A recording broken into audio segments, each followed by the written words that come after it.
Let's have a conversation about what's happening in the Vancouver real estate market. There is definitely two sides to the coin as far as how busy some listings are, how many buyers are out there, inventory, and all that sort of stuff. So we're going to have a chat about what is happening in the Vancouver market. So Mike, how has the last month been for you? Hi. A lot more optimistic, thank goodness. We saw some good stats in June that the market was starting to pick back up and a little bit more optimism. And we saw that flow into July, which was really nice. We've had some listings that we've had on the market for a little while and really struggled to see any action on them. And all of a sudden we saw some sold signs, which was great. We even had some clients come out of the woodworks that wanted to buy a recreation property. So we're seeing, look, with a number of Bank of Canada neutral announcements, so they kept their interest rates flat. I think a lot of us were hoping for a drop in the interest rates. That didn't happen, but I think it's now normalized, that word. And we're seeing stability. We're seeing a lot of new listings hit the market.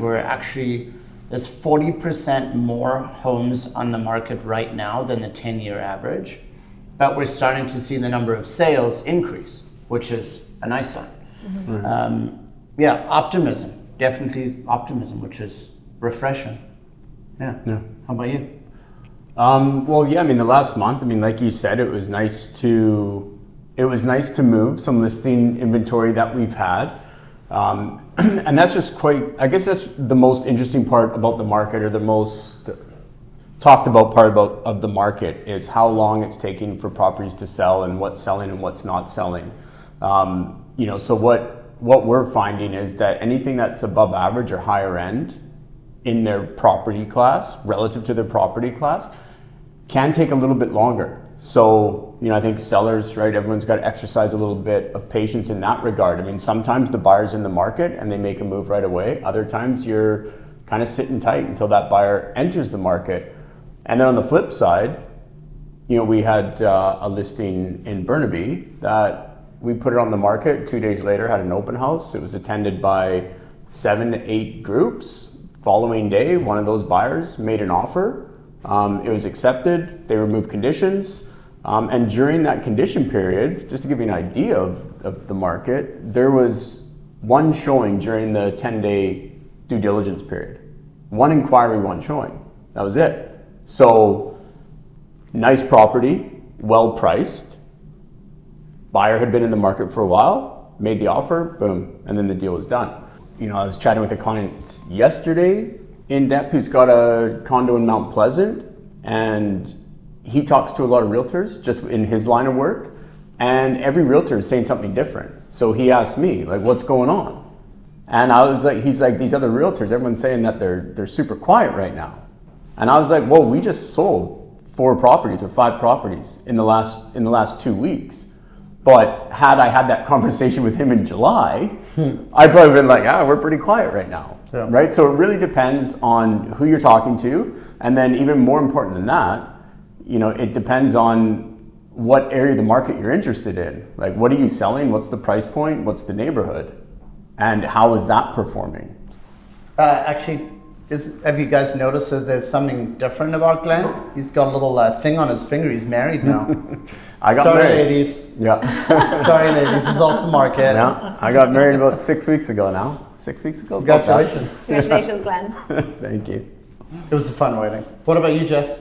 Well, I've had actually a few people reach out to me looking to do upgrades or to sell their current home and purchase upsizing mostly. And to be honest, I think it's a really great time to do that right now because again, like Mike was saying, we're seeing there's still quite a bit of inventory there. So it might be a good opportunity for you to either sell your home, at sort of like a reasonable pace and give yourself time to go and look at the inventory that's available. And we're still seeing quite a few like subject to sales offers being accepted, which again, if you're trying to upsize, and I've done it in the past, it can be quite stressful. If you can afford a subject to sale, it just makes the process so much like less anxiety driven. So if you are, like, I feel is that if someone is sort of feeling that it might be a good time to like move up the real estate ladder, it's still like a great opportunity or time to do that. And I feel that that's a lot of the clients that we've seen in the past few months, just people trying to do that to do that move. And we remember when the market was super busy, that was super stressful. But now we feel that everyone's just able to do their due diligence, get their ducks in a row at a much more convenient and sort of like relaxed pace. Slower pace. Slower pace, No. yes. No, for sure. No. For sure. Good. Well, thanks, Jess. No problem. I had an interview with British Columbia business in Vancouver this weekend, and they asked about the luxury market. And I did some stats. I looked back last year, this time versus this time, for the last like 6 months. Vancouver is obviously a very unique market. I would say the luxury market in the housing section is probably $5 million and above, and I did research at about $4 million and above for the luxury segment in the attached market. I wanted to see what was happening with prices, because all the media you're seeing is, oh, prices are coming off. And the attached market, so that's condos, townhouses, over $4 million. For the first half of last year, relative to this half, we saw 38 sales last year and 20 sales this year, so less sales, but the average and the median price actually went up for 2025 over 2024, which is not what I was expecting. I didn't think that actual price was going to go up. Now, I did the same search for houses, and there were a large number more high-end sales in the housing market over $5 million. And there was some big sales, like there was a Blanca sale at $44 million. And there were more sales over the $10 million mark. So the median price actually came down a couple $100,000, which was interesting. But I think that's because there were bigger sales over the $10 million mark. Right. Right? I think it was almost 50% more. But with the average price, the price hadn't come down much at all over that $5 million mark. So I thought that was very, very interesting. The journalist asked me, like, what do you recommend in the higher end market? And generally, I think buyers need to go out and have fun. This is a really good opportunity. You got a lot of properties that you can look at, and sellers just need to be patient. There's a lot of inventory. There are currently 800 homes on the market over $5 million on MLS. Wow. That's crazy. And the number of sales is obviously staggeringly low relative. So yeah, sellers be patient, buyers have fun.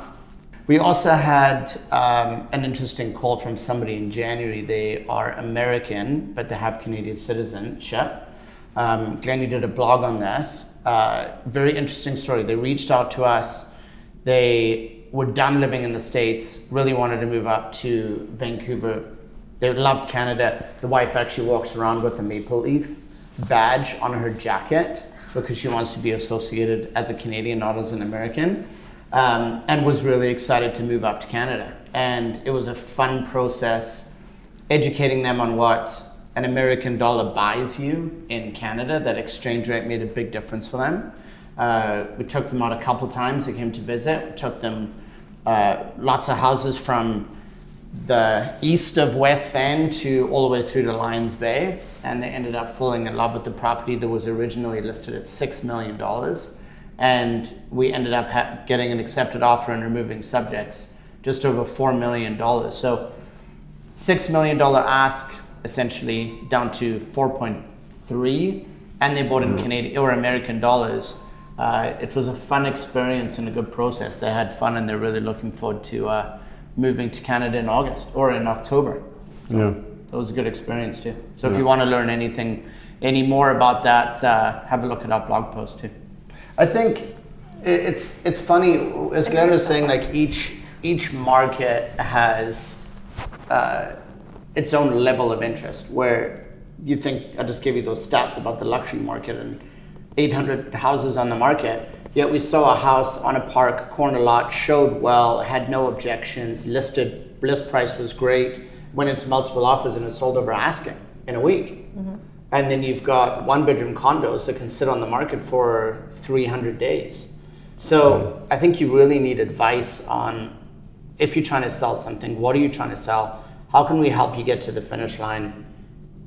Get some advice. We were just talking to an agent, and the agent said he did the listing a disservice by staging the property online, so virtual staging, because he set the expectation that the house was different to what it actually was. So how do you set the right message for the right property?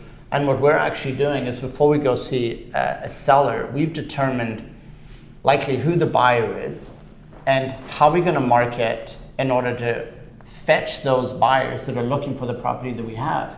So now we have these systems, and a lot of it has, we can thank AI for that. And we've got prompts and we've got marketing strategies on how to market different properties to reach different clientele.